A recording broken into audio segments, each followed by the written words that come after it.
Match করতে থাকি, চালানো অবস্থায় সিগারেটটা জ্বালাই, সেই আগুনটা পড়ে আমার যদি 50টা সুপ থাকে তার 30টাই পোড়া থাকে, কারণ এই সিগারেটের আগুনে। এটা প্রথম ক্ষতি। দ্বিতীয়ত হলো কি, আমি চালাবার সময় ইনব্যালেন্স হই, মাঝে মাঝে রিক্সাকে টুকটাক মেরে দেই। এটা আমার জায়গা হয়, আর আপনাদের জায়গায় বহু বেশি হবে। আল্লাহ আমার ব্রেনটা সাথ দিতে কম দুর্ঘটনা ঘটিয়েছি। এছাড়াও একজন সিগারেট যিনি খায় অল্প বয়সে, তাকে সমাজের চোখে আমরা বেয়াদব বলি। এক, যিনি মদ খান তাকে আমরা ধর্মবিরোধী বলি। এই কাজগুলি কোন অবস্থায় ভালো না। একজন উঁচু মাত্রার মানুষ যদি আপনি হতে চান, এগুলি সবগুলি বর্জন করবেন।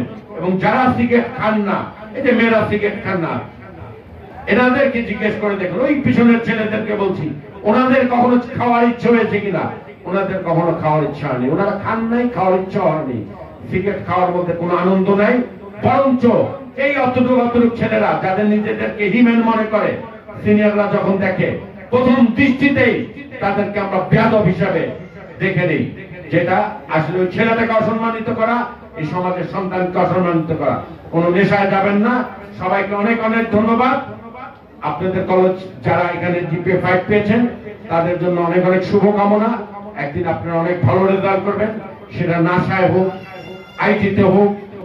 আমাদের ছেলেমেয়েরা কিন্তু পৃথিবীর বহু জায়গায় বহু বড় বড় পদে আছে। ভারতের আরেকটু বেশি আছে, আমরা একটু কম আছি। আমরা একটা চ্যালেঞ্জ দিতে পারি বাংলাদেশ থেকে, আমাদের ছেলেমেয়েরা একদিন ভারতকে ছাড়িয়ে না গেলে ভারতের সাথে সমানভাবে ফাইট করবে। ধন্যবাদ সবাইকে।